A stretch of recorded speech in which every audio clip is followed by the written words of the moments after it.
Hello, everyone. It's Shane Conto, your Wasteland reviewer. Welcome to Development Hell Podcast, and the movie club's back at it again to talk about another film. And this time, we're here to talk about Moonstruck from director Norman Jewison, starring Cher, Nick Cage, Olympia Dukakis, Danny Aiello, which unfortunately a couple of them passed away recently. So pour one out for them. But what's not dead is the crazy career of Nicolas Cage, which bringing in all kinds of crazy fun every movie, every time. But Alex is here, Jim is here, Matt is here, and Joe is here, along with myself. We're also pouring out one for Vinny. Hopefully he feels better and he'll be back next time. But to start things off how we usually do, giving everybody a chance to talk a little bit about some of their general thoughts. Alex, what are your general thoughts on Moonstruck? I hate this movie. No, not at all. I don't hate this movie whatsoever.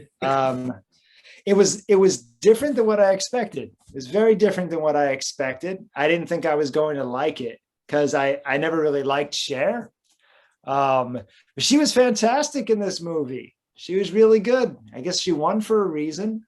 And a lot of the other actors were really good. They played off each other really well. There's some awkward tonal things in the movie that kind of threw me off. Nicolas Cage being one of them. Nick Cage being the one of them. Yeah, the biggest, certainly the biggest one. But you know, it was different, and I liked that. And it was a different use of the comedy and the humor. And it even reminded me that the thing that went through my head was it reminded me of like a modern day Shakespearean comedy. It had some of those elements of characters coming in and coming out, and some weird happenstance moments. So I definitely dug it. I think the strength of it is the acting and the character moments and the relationships. And with that part of it worked for me. All right. How about you, Jim? Well, I thought it was charming.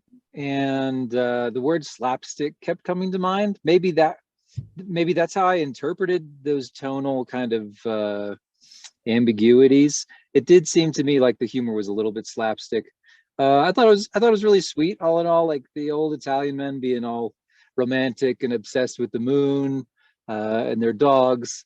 Nick Cage also felt like an odd fit for the movie. I read after that he wasn't going to get the part until Cher like really lobbied for him. Apparently, Cher really wanted Nick Cage to be playing opposite her. So yeah, I enjoyed it. I liked it. There were a couple moments where I was like, "Oh, you can't do that today," but I wouldn't say that it's dated. Really, it's just more. I think it was meant to be a little old-fashioned to begin with, and that's kind of how it played out. But yeah, very Italian, a little weird, but I like weird. And overall it was pretty charming, I thought. And it answers the question, do you believe in love after love? And the answer is yes. Why did I wanted to do that so badly? I'm sorry, Joe.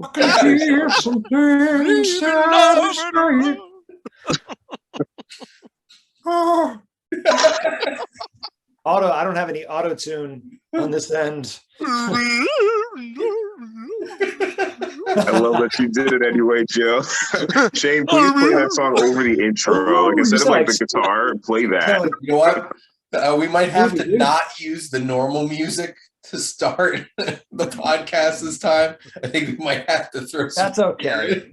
That's okay. I'll let it go. There was a year where that song and the Madonna song and I Feel are the two combating songs in the 90s for that 1 year, maybe 97 or 98. Two terrible songs.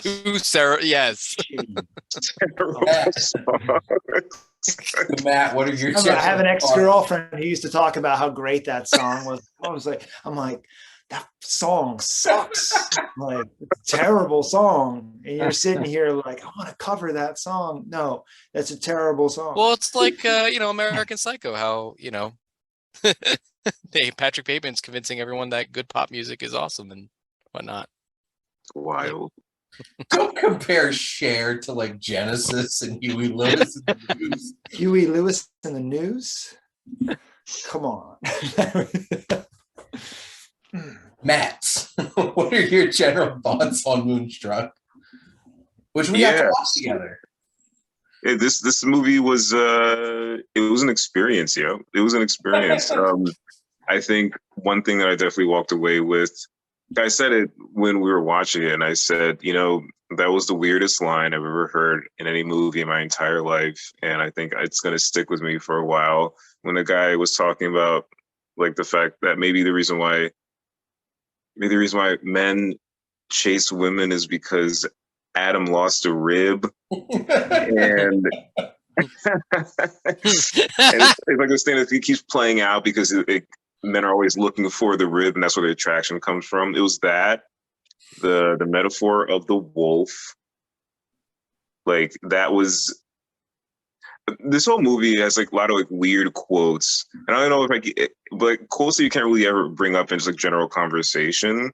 So because they all sound like they're like so non sequitur-y. It's like, what the hell did I just like hear right now? But aside from that, it was a charming movie. I liked it. Also, I was afraid that Cher's hair was going to be up the entire time, and like it made her look like she was like in her 70s, but she wasn't.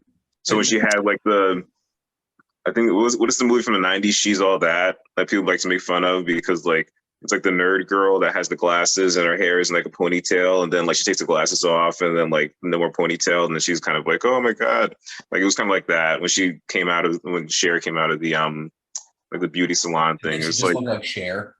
Say what? And then she just looked like Cher. Yeah, I was like, okay, that looked like your Wikipedia picture, but could argue that she looked just as old as Olivia Dukakis in this movie. Yeah, the math will surprise you based on their birthdays, apparently. But yeah, no, it was a chill movie. It was what did Jim say? Charming. It was charming. I liked it. Did watching it with an Italian American make it any better, Matt? Well, it was interesting to hear about all the like the real world cultural superstition stuff that actually wasn't being kind of like played up for I don't know what the hell. Like no, like that's actually real. Like people actually yeah. Yeah, what is this? Maloik. That's the Maloik, the Malocho. Yeah, Ronnie James Dio appropriated Italian culture for heavy metal music. Because his grandmother would walk around and tell him that you don't want the evil eye, so she's doing devil horns. Yeah, I didn't grow up with the devil eye when I was a kid. We didn't have devil eye. You missed out. Yeah, no. We had other scary stuff. Joe, what are your general thoughts on Moonstruck? So I think I might be in the minority here, and this normally never happens. We all tend to be all very agreeable when it comes to our taste in the movies, but I don't think this film ever does it for me. It's weird, it's got funny moments, and it makes me appreciate what Norman Jewison did for this movie in the same way he did for Fiddler on the Roof for the Jewish community. I feel like you could see the parallels when it comes to Italians and the Jewish community when watching the movie. Yeah. Like even the whole, people coming in and out, that's similar to what was happening in Fiddler on the Roof in a sense, where you had a sense of community and everybody's kind of like a part of something bigger. And I like that. Unfortunately, the tonal shifts, as funny as they are, and maybe that's what makes this movie memorable, does just feel awkward and sometimes just really out of left field for me. And maybe I tried watching it again, and it's just one of those things where I appreciate it more than I actually like it. And I totally get if this is like your favorite rom-com, by all means. But for me, I think, maybe watching it again the second time, the thing that maybe I appreciated more about it is the fact that instead of having new love, boy meets girl, like new love, you have a couple that are at a different point in their life taken apart by like a lot of bad luck. And as we're talking about superstition and the idea of what cannot be done, what in some ways, if we want to go to Fiddle on the Roof, tradition, like this idea of like a musical. Right. Just take that. Yeah. And And for some reason, you know, that part to me is what makes it sets it apart from other love stories and rom-coms. But to me, it just I could it's I don't know, it just doesn't do it for me. And I still find it weird that Olivia Dukakis is just is such a minor age gap from Cher, and it really distracts me every time I watch the movie. In the movie, Tommy and Margaret is 4 years older than Roger Daltrey. But just to let everybody know, Joe's Italian American card has just been revoked. That's okay. Today I'll stick with my mom's Lebanese roots for now. For me, it's funny because my wife Jess said that she tried watching this once and she stopped the movie. Like she just walked away. And the moment that did it was in the kitchen where Nick Cage flips the table. Yes. I 100% understand if people turn this movie off at that moment because that felt like the weirdest thing I have ever seen in a movie. They just go flip, and they just go all out. He destroys the table, and then he he grabs her, and she's like, "No!" And it gets if you take that without her kissing him again and cut that scene, that's a rape scene. No does not mean no in this movie. That's what I was referring to when I said like some choices you can't do that now. Like, well, the scene I thought of it when he flips the table, I thought of is it Step Brothers where Will Ferrell's like, I walked 100 miles to give you my seed. That's what I thought of. 1,000 miles to give you my seed. He's just that lumberjack. Yeah, it's that kind of energy. That scene is so weird, but what's interesting, like for me personally, one, it made me I appreciated the fact that there are no mobsters in this movie. I was going to say that too. Is that it's not a negative? Yeah, it's not a negative stereotype against Italian people. Yeah, being Italian people and being obnoxiously superstitious Italian people, and just like, but my mother, I can't marry you because my mother, just like the whole thing with the lady on the plane talking about putting a curse on the Nonas do that shit, man. I hate that stuff, man. I do. And the grandpa who just like rolls up at the cemetery hanging out with his bros. Just like, I like that. That's going to be me. That's going to be me. That's going to be me. How about the fact that, Johnny, he's in Italy, he's watching his mom die, and it's supposed to be like sad, and he's blowing his nose and comically, and the microphone is like mic'd up onto his nose, snobbing. And it's like, you can't take this seriously. No, I appreciate the tongue-in-cheek nature of this movie because this feels like it's leaning into the fact that this whole entire thing's absurd. Yeah. Most romantic comedies are absurd, and most of them don't work because they take themselves way too seriously. This movie does not take itself seriously, but I feel like it does a good job of presenting some interesting ideas because like the climax of this film is everybody in this family's doing a little extracurricular activities. Because it's like, Cher's going out to the opera with her fiance's brother, her dad's going out on all these dates with this woman. And like I love the scene with the mother and John Mahoney's character who keeps getting water splashed on him by younger women. Yes, I was going to say, love that. And I love their interaction. I felt like there was something really interesting and genuine about how frank she is with him. And you know what? He acknowledges it. I think he appreciates hearing from it. And like the farthest they go is like her holding his arm. And then, grandpa with his dogs are just like, that is such an Italian thing to do, not outwardly saying something about it, but being super passive aggressive about it later. But I think the most Italian thing about this movie, besides that it started with "That's Amore" and ended with it too, was the whole thing where everybody just shows up for breakfast. And they're all just there. That was great. And Yeah. just everything is turned up slightly past being believable. And it gives that, because like, actually, Alex, I appreciate how you put it, because this does feel like an over-the-top kind of Shakespearean comedy. Yeah. And in Italian shoes. And I like that about it. It's not trying to be very realistic. I will admit, I think Nick Cage is a super weird choice for this movie.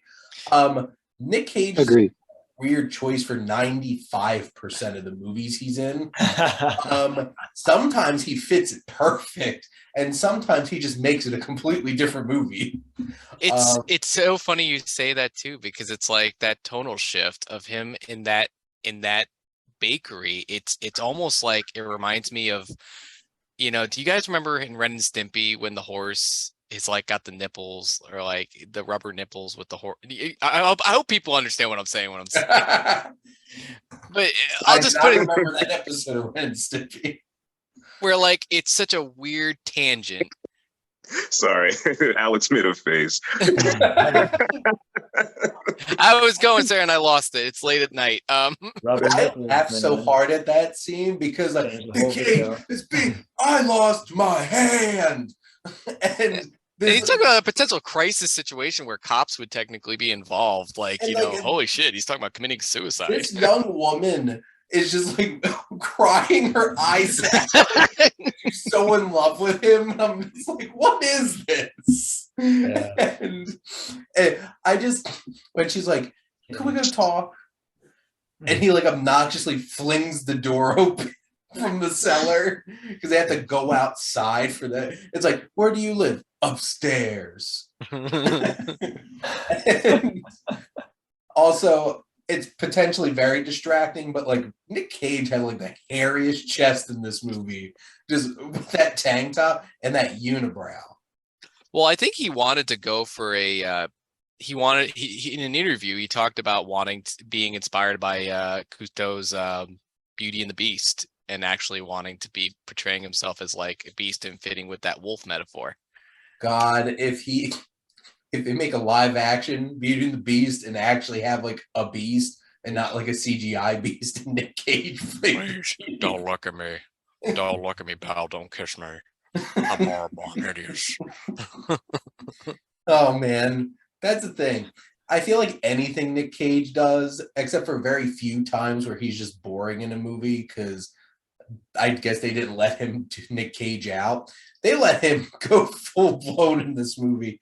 And I admit it's potentially alienating, but like, this cast is great. Cher, like, here's the thing, because this was an interesting year, because like this was nominated for Best Picture. Mm-hmm. Cher won Best Actress. She beat like Meryl Streep. And Olympia Dukakis won the Best Supporting, right? She did? Because she beat Glenn Close for Fatal Attraction, which I disagree with. That should have. I mean, I like when she lets her hair down. I like when she lets the hair down. I don't disagree with you, Matt. That disappoints me. That's really disappointing. I mean, that's like one of like the. I guess because like, also think about it, like we're mostly focusing on Nicolas Cage, because even though like Cher is an awesome actress, like the character, they were okay. Like I don't know if people. I think that Glenn Close's character in Fatal Attraction has way more like memorability versus Cher. But in hindsight, we're looking at this in hindsight technically, because we're looking at a character that, you know, we talk about this character in like psychology as being like textbook borderline personality. But like imagine that year when the movie was coming out, I feel like it probably disturbed more people and disturbed the Academy goers from wanting to choose it over something more familiar. And I feel like Olympia Dukakis' character was a little bit more familiar to Academy goers, at least. That's an interesting thought. I wonder if maybe like Yeah, Glenn maybe Close is because best like actor. Silence of the Lambs came out like a decade earlier. Do you think maybe like Anthony Hopkins would have won if that's the case? Mm. That'd be kind of interesting, but that has nothing to do with this movie. Just to I see what throw you mean in out some terms of things. performance, a performance, of that magnitude, and what one performance requires of an actor and what another one requires of an actor. And so I get that. No, that makes sense. I think the thing that they got right, whether they should have won the awards or not, was they felt like mother and daughter. And I think a lot of that had to do for me with just facial expressions, the way they shot them, the way they had these kind of like long shots of them looking at another character or looking at the moon or whatever. And there was a longing about both of them. I think there's a longing about all the characters. They're all yearning for something, but I thought they caught that with the, mother and daughter really, really well, but no, I didn't know she won for best of. I didn't even know her name before you guys. Dukakis. I thought you were talking about like a politician, or Right. Run for president. Just throw some things out. One, I appreciate Cher's character a lot in this because I think they did a really good job of capturing like a strong Italian woman in this movie. Like that's the thing. She knows what she wants. Like at the beginning when like Danny Aiello is being such an Italian man. It's just An anxious dude. Let's just put that. He's like a neurosis. Like he's pure neurosis in this. He's like, will you marry me? It's just like, where's the ring? It's just like, give me the ring. The pinky ring. Yeah. The pinky ring. But I love this ring. It's like, give me the ring. And it's just like, you're not gonna propose to me. Get down on your knees. I love the suit. Just like that whole interaction back and forth. I'm just like, this is pitch perfect. I love this. And the whole thing with like my blood is flowing to my scalp. Like, who's? Yeah, he starts like freaking out. But just to put in perspective with some of the Oscar stuff, because one, this was nominated for Best Picture. Same year as Hope and Glory, Fatal Attraction, Broadcast News, which great movie. I might choose that as an option in the future. And The Last Emperor won. So like they went like big, sprawling historical epic. And Bernardo Bertolucci won Best Director for that. And Norman Jewison was nominated for Best Director for this. Cher won Best Actress. Cher beat Glenn Close. Glenn Close was nominated for Best Actress. Okay, that's different. And she also beat Holly Hunter for Broadcast News and Streep for Ironweed. Olympia Dukakis won and beat Anne Archer from Fatal Attraction, who I'm pretty sure is the wife in Fatal Attraction. I don't really recognize any of the other women that were nominated. Also, fun fact, same year Sean Connery won his Oscar for Untouchables.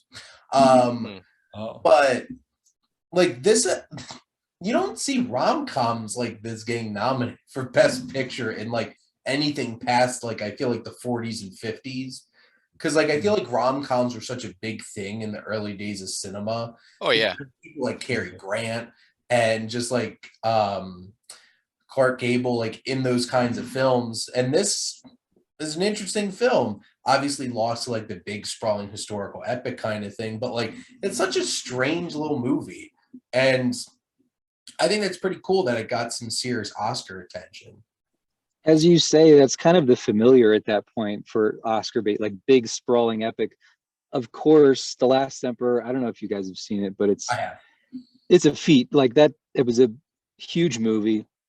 And it took a lot to pull that together, But like before that, we're talking what? The English Patient. What were some of those other? So The English Patient came in 96, but like out of Africa, I think was out of Africa, yeah. Gandhi, probably a couple years before this. So like this, this was a specific time in Oscar history where like they were going for that kind of big sprawling epic, but like. This is a strange little film to get nominated. It's like a Little Miss Sunshine just popping in there. That's just like, That was nominated for an Oscar. It's a Love good that comparison. Yeah. It was nominated for an Oscar. And But like Bridesmaids. What about Princess Bride? Did Princess Bride Bridesmaid. get any? Did Princess Bride get any nominations? no, it did not. And some That bullshit that is. offbeat quality to the humor. I did kind of see some parallels between this movie and Princess Rob Bride. Reiner. If this Rob was Reiner-ish, sort of. if this That's was a no. directed by Rob Reiner, I would not be shocked. Like at all. Yeah, I felt that. But it did, yeah, no, but it had something else. It had, if he had directed it, it would have felt tighter, don't you think? Don't you? Oh yeah. It would have felt more cohesive. Whoever directed this, I don't know him very well, but it felt like different. It was just different. Yeah. Different about it. I think this film really soars at that. Like, I think the highlight of this film is when it kicks into that, like, end of second act, third act with the whole out to the opera. And I feel like this film really clicks with, like, it's not taking huge chances, but it's kind of poking at, like, you're doing these things really aren't right. We're not going to outwardly judge you about it, but we're going to kind of be like, we see what you're doing, and you should probably think about it. And I think that's interesting that, like, the film has that approach to it. Right. Yeah. Yeah. No, I also think of, you just, for some reason, I just thought of After Hours by Scorsese, which might sound like a weird comparison, but just like this movie, when I'm watching that one, it feels like the movie's like trying to find itself, like, and you're trying to figure out, like, what is this movie? What is it? I don't know if it was an 80s, more on the indie side of things, like 80s filmmakers trying to do something different, but, like, Talk Radio by Oliver Stone is another one. And, there's some of these 80s films that just kind of felt like, I don't like, they were trying to do something different, trying to have a different flow or a different voice, but it doesn't work for everybody. But some of the people, like, the people I talk to, like some of the Gen Xer baby boomers I've spoken to, I make it sound like I meet with like a group of Gen Xers and baby boomers on a weekly basis. You have a focus group. Yeah, I have a focus group to blame them for all the world's problems. Please do. Please do. So people stop talking about millennials. God. I have nothing against any generation. I think everybody should just, but anyway, that's another conversation. They like this movie. I think part of that's nostalgia. I think they look back fondly on it, and there are reasons to like it, but I do think it has that feel like the movie doesn't necessarily know what it is. Mm-hmm. We've watched movies like that. And I think it's kind of comfortable in the fact that it's like, it's not really taking a stance on anything. It's not really like, it's just kind of presenting some things and being like, hey, take a look at this. Exactly. Right. But it also feels like it could have failed. It also feels like it could have very easily like gone sour. Like, I mean, as an audience member, like I feel, but it does, for some reason, it doesn't like it.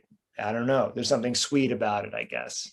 Unless you're Joe. So it feels like it has some heart to me. Yeah. That kind of contributes to the tonal. Like Cher is believable as an Italian American woman, an Italian American widow, even, right? But Nick Cage is like completely over the top. He's doing something else. You know what I mean? And it's funny, but I think that's part of the reason that, like, Nick Cage is in Princess Bride to me, and all the other characters are in a heartfelt Italian American comedy. Okay. Everybody else is in a Rob Reiner picture. Interesting. Everybody else is in How Harry Met Sally, and then Nick Cage is just in the Princess Bride. Right. Some of his lines feel like they should have been in the outtakes. Like the hey, you look beautiful. when he meets her at the opera house in front of the fountain. And then there's another, does he say something like, smells like snow or something? Say that? Like, Yeah. how did this make it into the final? And I'm not like even criticizing it, like, because it was so entertaining. Just imagine to what watch. got left on the cutting room floor. That's what we need to see. So like that was that's why I'm like, he flips the table over and they start kissing. Like, I don't know, that was incredibly entertaining for me. I thought that was I thought that seemed hilarious, but like it feels so weird. It's It's so funny you say that too. It's so funny you say that because even before that, he's like, I only eat my steak well done. And he's eating the steak. He's like, oh, this is really good. Like, it's such a weird. It's like, remember in Spider-Man when like he's putting the clamps on him to like become the Green Goblin? He's like, oh, it's chili. Like, it was just so random. Question. Super random. If you had to recast that role and not have Nick Cage be Nick Caging it up here, who would you have cast in the late 80s? John John Bon Jovi. Turturro. It's weird because like I don't know who else would like sell the hand because there's like John that Turturro. part. There's like that's like a huge part of it. The hand. Shane, you didn't tell me that like the hand was like a thing, and when you watch the movie, it's kind of like that's like when you guys are talking about the fact that he's almost kind of like his own other movie. The hand is like its own other thing. It looks like Freddy Krueger. It looks like something from like a steampunk attraction. You know what's funny, Joe? I agree. I think John Turturro would have been an interesting Yes. choice. Not Yes. Bon Jovi, please. I'm trying to think like because he like that role's supposed to be a little bit younger. Like if they had somebody a little bit more age appropriate, like close in age to Danny Aiello, like maybe you do. Because like how old was De Niro at this point? I think Like- it would have to have been Can you imagine De Niro? Just I can see like, him throwing my- the table. my late hand? 30s to early I could also see 40s. him punching her in the face. Oh my God. snap out of it. Cape Fear and Raging Bull. You Bring guys it ever seen over. that Frankenstein movie. Bring with it over De Niro? here. He's played some like some pretty wild stuff too. Actually, like Ew. he Oh, can yeah. go there. De Niro. Yeah. Yeah, like Cape Fear was like a couple years after this. I'm trying to see Italian American actors. Oh, Pacino. Stallone. It has to be authentic. Pacino? Travolta. Can you imagine? Well, to be fair, if Pacino did this, he would have hammed it up just as much as Yeah. Coppola did.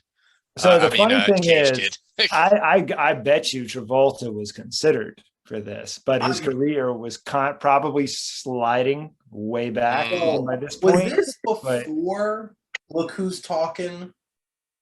What year is this? This was what was this 87? 88.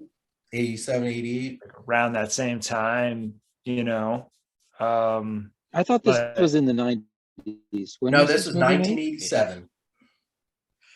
Oh my God, that's way before I thought we were talking here. Okay. The first Look Who's Talking. Yeah, because those movies kind of brought him back into family drama. Mm-hmm. You know what? Travolta actually would have made a lot of sense, right? Yeah, romantic honestly, I comedy. kind of think that Look Who's Talking came out in 89. So this was in a time where like he was on his way down. Yeah, because you know what? I do think I'm going with it. I think John Travolta probably would have been a more interesting choice, which is funny because Face Off. I think Cage was the right choice for the vulnerability because he always has a little bit of that in his roles, So if you could have like a Jimmy Dean, but the comedic side of Jimmy Dean, those what's the name? Buskin. There's like the laughing face and the frowny crying face. Like, yeah, Sock and Buskin is the name. So like if Jimmy Dean is the crying face, you'd need like the alter ego of that. And that would be perfect for this role. Well, that was I don't know. also the beauty. It's parts of it. Yeah. No, I agree. The dynamic between him and Cher is what works, and I think it's even interesting the fact too that he's so much younger than Cher, that it kind of shows like, you know, reckless, off the chain versus someone that's a little bit more, you know, Right. assertive and more, you know, she's got her own issues, but she's more, you know, I can't think of the word right now. Sure, it'll come She's to me. kind of in a rut. Like, I Yeah. think in the movie, in the beginning of the movie, Yeah. I feel like she's kind of like doing like the same thing. I feel like I don't think that I don't think it would have been kind of like this grand romance if she were to stick with like the original brother. So I guess I like the movie for They would that. have just been like like a stereotypical Italian couple who's just like, you need to take care of me. Right. That's yeah. like that's how I imagine like that kind of relationship. And she didn't love him, you know. She didn't love him. She liked him. Versus those two old people, where the old lady was like, "You were you were a monster in bed." What did she say when the moon came Excuse out? me, what? Oh yeah, right. Yeah. That was so cute. He was really cute. He looks back and she's like looking at him. He's like, he's got this face on, like she's like hobbling over to her. That was actually really that was cute. It's like two old people going at it. You know? That's the quote for the day. Yeah. We can end right there. We don't need to go any further. Is this Well, really being And recorded? seed. Yeah. Does anybody have any other thoughts that they want to add about Moonstruck? I think the dad got off a little easy. Basically, the wife was like, "Hey, knock that off." Essentially, knock that off, and he was like, "Okay." Like, I feel like if that was real,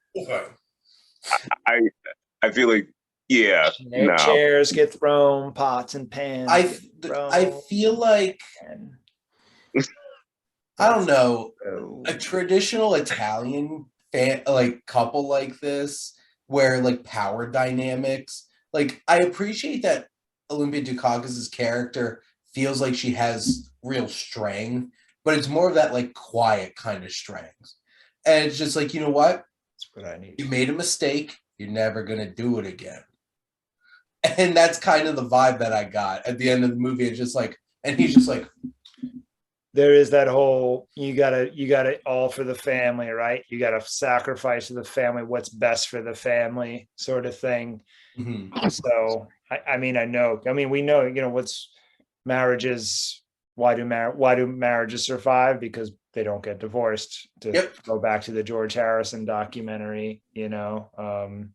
So Great reference there, Alex. Nice job. oh yeah, man, I'm chock full. That's all I got, man. One little thing that I wanted to bring up, it took me a bit to get my bearings, because like if you really think about it, Cher's musical career started like 20 years before this. Yeah. Like Sonny and Cher was like what, late 60s, early 70s? Mm-hmm. And it's just like, I kind of, because like obviously she has like the gray hair at the beginning of the movie. I'm like, how old is Cher? Like 40 something at this point? Yeah, in the movie, I just quickly Googled it. She's right at 40 when she was doing this. And then look, she's still popping up in movies. She's showing up in Mamma Mia and Here We Go Again and singing. My. She played Meryl Streep's mom in Mamma Mia, Oh damn. which is so weird. Wait, what year was that? That Like 2007, something like that. no, Mamma Mia, Here We Go Again. The sequel came out like a couple years ago. Mamma Mia, Here We Go Again. Yep, they made a sequel. I kept thinking of Limp Bizkit when you said Here We Go Again. Because it was so stupid. Very different. Now we're talking about The mashup we never wanted. Mamma Mia, Here We Go. Directed by Fred Durst. Mama. Yeah, so I just thought that was interesting because like Cher had a whole entire career before this, and it's like boom, she's gonna be an actress now, wins an Oscar. So That's a feat. I mean, God, jeez. mhm. You know. Especially if you look at, like, I don't know, Britney Spears or Mariah Carey or even Jennifer Lopez. She's had a mixed career as an actress as well. I know that it was a big deal that she didn't win Yeah. for Hustlers or even get nominated for Hustlers. That was something that, bothered a lot of people. Yeah, a lot of people were pissed off that she got snubbed for Hustlers. I did. I would have loved to see if she got nominated. I did like that movie. It was a bold movie. It's a crazy. It was. It really was. Movie. But anyway, The Revenge of the Strippers. Yeah. Like less The good fella of strippers. based off of real things Cardi B did to people. Yikes. Fast and Furious star Cardi B, which I wish that was a joke. Nope. Yeah. But anyway, any last minute thoughts, takeaways for Moonstruck, this weird, quirky, crazy Italian American romantic comedy directed by Norman Jewison, who directed one of the most interesting and iconic Jewish films, not Jewish, did one of this iconic Italian American rom-coms, not Italian either. Good for him. Be like if my name were Joseph Italiano. You just can't run away from that. if you're dating a senior citizen, this movie might get you laid. Now we have to end on that note. But Alex, Jim, Matt, and Joe, and Shane, thank all of you for always tuning in and supporting the Development Hell podcast. Bye.